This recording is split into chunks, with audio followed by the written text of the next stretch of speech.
Good morning everyone, welcome to my new blog. চলো ভিডিওটা start করা যাক। এই দেখো আমি বসে বসে চা খাচ্ছিলাম আর মুড়ি মাখা খাচ্ছিলাম, তো এটাই ভাবলাম তোমাদের সাথে শেয়ার করে দিই আর কি। কেউ ভিডিওটা স্কিপ করবে না, ভিডিওটা দেখতে থাকো। আর যদি কেউ নতুন হয়ে থাকো তাহলে প্লিজ অবশ্যই সাবস্ক্রাইব করে যাও, লাইক কমেন্ট শেয়ার অবশ্যই করবে।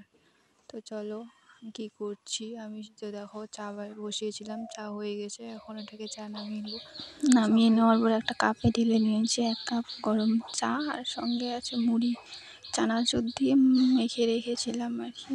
চা খাওয়া হয়ে গেছে। এইখানে আমি ভাতের জল বসিয়ে দিয়েছিলাম যাতে গরম হয়ে যায় আর কি। জলটা গরম হয়ে গেছে, তারপরে চালটা ধুয়ে এনেছি যাতে ভালো মতো ধুতে হবে না, নোংরা থাকবে।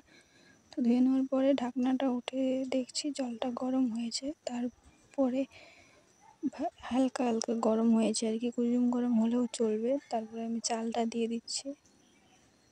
চালটা দিয়ে দেওয়ার পরে ঢাকনা চাপা দিয়ে দিলাম আর কি, তাহলে তাড়াতাড়ি হয়ে যাবে ভাতটা আর কি, যেহেতু অল্প চাল তাই না। তারপরে ঢাকনা চাপা দিয়ে দেওয়ার পরে দেখছি যে ভাতটা হয়ে গেছে। হয়ে যাওয়ার পরে দেখো খুব সুন্দর হয়েছে আর কি। নাড়া দিয়ে দিলাম, নাড়ানোর পরে ভাতটা লেগে যাবে। নাড়া দিয়ে দেখিয়ে দিলাম, দেখো তো আমার ভাত হয়ে গেছে। এই দেখো মাঠটা ছেঁকে নিয়েছি, ওইটা তোমাদের সাথে শেয়ার করতে ভুলে গেছি। যাই হোক, তো ভাতটা হয়ে গেছে, দেখো এইখানে কত সুন্দর চাল। আর ওইদিকে ভাত বসিয়ে দিয়ে আমাদের জমিতে গেছিলাম পাট শাক আনতে। বাবা বলে পাট শাকের ঝোল খাবে, তার জন্যই দেখো আমাদের জমি, মানে এইখানে পুরোটাই পাট শাক ফেলিয়েছিল আর কি। এই দেখো শুধু পাট শাক হয়েছে আর কি। তো এই তো পাট শাক মানে নিয়ে এসেছি আমি বাড়িতে রান্না করবো, তার জন্য। তখন আমাদের জমি পুরোটাই পাট শাক ছিল। তারপরে মাকে বললাম যে বেছে দাও, এই যে মা ভালো করে বেছে দিচ্ছিল আর কি। কোটাল ছিল তো তার জন্য ওটাকে হাত দিয়েই টুকরো টুকরো করে নিয়েছি, তাহলে তাড়াতাড়ি হয়ে যাবে আর কি পাট শাকটা। তো এই দেখো আমার হয়ে গেছে পাট শাক বাছা। তারপরে একটা সাজিয়ে রেখেছিলাম। তো এই দেখো পাট শাকটা, এটা কিন্তু লাল পাট শাক। পাট শাকের কিন্তু অনেক ভাগ আছে তাই না। তাই এই দেখো তোমাদেরকে দেখে দিলাম। তোমরা কি বলো জানি না, আমরা পাট শাক বলি এটাকে। তো যাই হোক, পাট শাক উঠিয়ে আনলাম। তারপরে দেখছি ওয়েদারটা এত এত গরম পড়েছে, মানে আর বলার মতন না। খুব রোদ্র উঠেছিল আর কি, প্রচুর গরমের মধ্যে গিয়ে আমি যাই পাট শাক ধুতে রাখলাম। তো আজকে পাট শাক রান্না করবো। আর চলো কী কী রান্না করবো দেখো। পাট শাক বাছা হয়ে গেছে, তারপরে এটাকে ভালো করে ধুয়ে নিলাম আর কি, যাতে বালু না থাকে আর কি। তো ধুয়ে নেওয়ার পরে অন্যদিকে কড়াইটা আমি বসিয়ে দিয়েছিলাম, ওদিকে এইদিকে কড়াইটা গরম হয়ে গেছে। এর মধ্যে পাঁচফোড়ন সম্বাল দিয়ে দিলাম। আমরা পাঁচফোড়ন দিয়ে খাই তো পাট শাকের ঝোলটা, তাহলে খুব টেস্টি হয়। তারপরে দেখো আমি পাট শাকটা দিয়ে দিলাম আর কি। দিয়ে দেওয়ার পরে নাড়াচাড়া দিয়ে দিচ্ছি, না হলে পাট শাকটা লেগে যাবে আর কি। তার জন্য হালকা নাড়াচাড়া দিচ্ছি আর কি। নাড়াচাড়া দেওয়ার পরে হয়ে গেছে দেখো। তারপরে পরিমাণ মতো লবণ দিয়ে দিলাম। হলদি যেহেতু লাগে না এইখানে আর কি, তাই হলদিটা দিইনি আর কি। তো যাই হোক, দিয়ে দেওয়ার পরে দেখছি হয়ে আসছে হালকা হালকা করে। তারপর 2-3টা কাঁচা লঙ্কা চিড়ে রেখেছিলাম, কাঁচা লঙ্কাটাও দিয়ে দিলাম। তো দেখো আবার নাড়াচাড়া দিচ্ছি আর কি। আর ওইদিকে জলটা শুকিয়ে গেছে অনেকটা, যেহেতু পাট শাকের ঝোল তাই না, তার জন্য এটা দেখো হালকা নেড়ে ছেড়ে নিচ্ছি। আর না নিলে না, মানে একসাথে লেগে যাবে, যেহেতু পাট শাক তাই না। নাড়াচাড়া দেওয়ার পরে তারপরে জলটা শুকিয়ে গেছে। তারপরে দেখো ঝোল দিয়ে দিচ্ছি আর কি, বেশি না অল্প। চলে দেখো ঝোল দেওয়ার পরে জালও উঠে গেছে, হালকা জাল হচ্ছে আর কি আস্তে আস্তে। দিতে উনুনটা কমিয়ে দিয়েছিলাম তার জন্য। জাল হয়ে যাওয়ার পরে দেখো হয়ে গেছে। তো এখন নামিয়ে নেব এটা। কালারটাও খুব সুন্দর হয়েছে তাই না, পাট শাক যেহেতু। এই তো রেডি পাট শাকের ঝোল আর কি। পাট শাকটা দেখো আমি একটা বাটিতে নামিয়ে নিয়েছি, আর অন্যদিকে কড়াই বসিয়ে দিয়েছি, ওইখানে আমি আরেকটা সবজি বানাবো। চলো চাল কুমড়াটা কেটে নেব আর কি। অনেকে এটাকে পানি কুমড়া বলে, আমরা চাল কুমড়া বলি। যাই হোক, কেটে নেওয়ার পরে দেখো কেটে নিয়েছি। দেখো ছোলাগুলার 4টা ফাল্টি করে নিয়েছি, তাহলে সুবিধা হবে আর কি। দেখো কত সুন্দর। মুখটা ফেলে দিয়েছি, যেহেতু বীজ আছে তাই না, ওটা ভালো লাগবে না আর কি খেতে, তার জন্য ফেলে দিয়েছি। আর ওই দেখো বালতিতে জল দিয়ে এটা ধুয়ে নিলাম ভালো করে, না ধুলে পরে বালু থাকবে তাই না, তার জন্য দেখো ধুয়ে নিচ্ছি, তারপরে উঠিয়ে নিচ্ছি আর কি, ধোয়া হয়ে গেছে। পরে উঠিয়ে নেওয়ার পরে একটা থালে রাখলাম, রেখে এটাকে এখন মানে মেশিন দিয়ে এটাকে ইসে করে নিব আর কি, কেটে নিব আর কি। তাও দিয়ে করলে অনেক সময় লাগবে তাই না, তাই দেখো মেশিন দিয়ে করে নিয়েছি। ওই দেখো দেখিয়ে দিচ্ছি তোমাদেরকে, দেখিয়ে দিলাম, মানে এরকম করলে আর কি তাড়াতাড়ি হয়ে যাবে ভাজাটা। তারপরে দেখো লবণ দিয়ে দিচ্ছি যাতে জলটা ছেড়ে যায় আর কি, মাখিয়ে নিলাম, জলটা তাড়াতাড়ি ছেড়ে যাবে। এই দেখো জলটা ছেড়ে যাচ্ছে তাড়াতাড়ি, জলটা ছেড়ে দিলে আর কি তাড়াতাড়ি ভাজাটা হয়ে যাবে। আর অন্যদিকে আমি পেঁয়াজ আর কাঁচা লঙ্কা কেটে রেখেছিলাম, ওইদিকে কড়াইটা বসিয়ে দিয়েছিলাম, তেল দিয়ে দিয়েছি, তেলটা গরম হয়ে গেছে, একটু নাড়া দিয়ে দিলাম, তেলটা গরম হয়ে গেছে, তারপরে পেঁয়াজটা দিয়ে দিচ্ছি আর কি। পেঁয়াজ সম্বাদ দিব যেহেতু, তার জন্য দেখো পেঁয়াজটা লাল লাল হয়ে গেছে আর কি।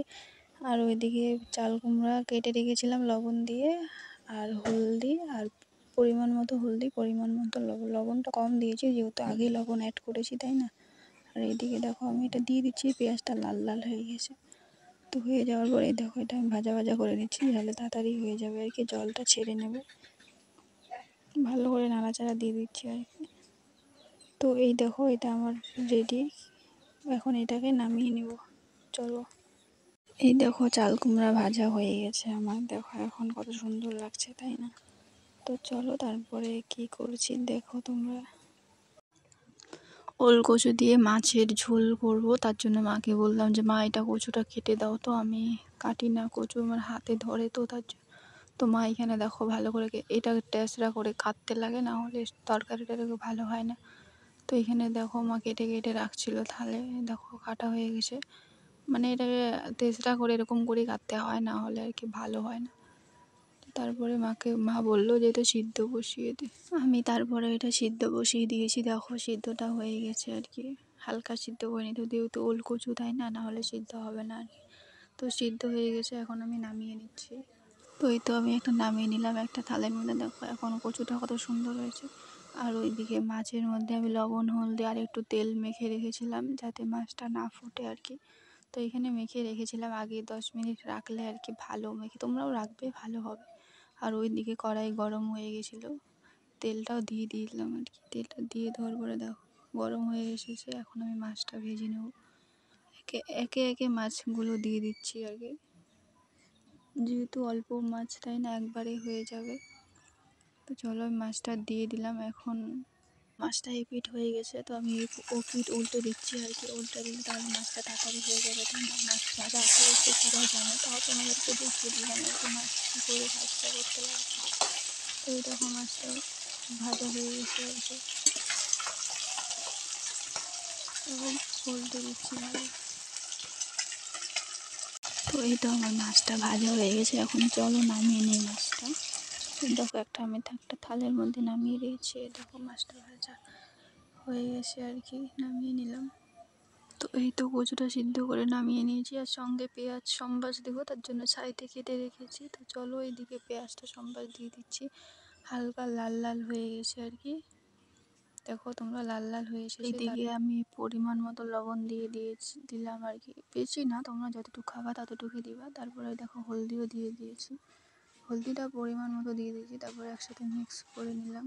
তো মিক্স করে ওইদিকে দেখি পেঁয়াজটা লাল লাল হয়ে এসেছে, তো এটা ঢেলে দিলাম, ঢেলে দেওয়ার পর নাড়াচাড়া। আর এইদিকে মশলাটাও করে রেখেছি, আদা বাটা, পেঁয়াজ বাটা, আর শুকনো লঙ্কা মরিচ আর কি বাটা, আমাদের শিলনোড়াতে আমি বেটে রেখেছি, একটা থালে উঠিয়ে রেখেছি। আর ওইদিকে পরে দেখো ভাজা ভাজা হয়ে যাচ্ছে আর কি, কচুর যেহেতু না তাই জন্য হালকা ভাজতে লাগবে। ভাজার পরে দেখো আমি মশলাটা দিয়ে দিলাম, মশলাটা দিয়ে দেওয়ার পরে নাড়া দিয়ে দিচ্ছি, নাহলে লেগে যাবে। আর মশলাটা একটু যাতে ভাজা ভাজা হয় আর কি, তাই না, ভাজা ভাজা হলে তাহলে তরকারিটা খেতে টেস্টি হবে। তোমরা এইভাবে ট্রাই করো, খুব ভালো হবে আর কি খেতে। তো এই দেখো এটাও কষিয়ে হয়ে গেছে, দেখো কত সুন্দর লাগছে, মনে হচ্ছে কি যেন, তো যাই হোক। তো দেখো আবার নাড়া দিচ্ছি আর কি, উনুনের জাল তো তার জন্য, যেহেতু তার জন্য তাড়াতাড়ি হয়ে যাচ্ছে আর কি। তো এই দেখো হয়ে এসেছে, এখন আমি জল দিয়ে দিব আর কি, বেশি না অল্প জল দিয়ে দিব, যেহেতু আগে কচুটা সিদ্ধ হয়েছে তাই না। তো জল দেওয়ার পরে দেখো জাল হোক এটা, দেখো জালও হয়ে এসেছে, মানে কাঠের উনুন যেহেতু জালটা তাড়াতাড়ি চলে এসেছে। জাল চলে আসার পরে এদিকে আমি মাছটা দিয়ে দিচ্ছি আর কি একে একে। তো মাছটা দেওয়ার পরে দেখো মাছটা একটু পিঠে দিয়ে দিচ্ছি যাতে মাছটা একটু ভিতরে যায়, তাহলে তো মাছটা হয়ে এসেছে, এখন জালও হয়ে এসেছে। তো এই দেখো নামিয়ে নিব এখন এটাকে। দেখো নামিয়ে নিয়েছি একটা পাত্রতে। নামিয়ে নেওয়ার পরে দেখো কালারটা কত সুন্দর হয়েছে। আজকে এইটুকুই রান্না করলাম। By friends.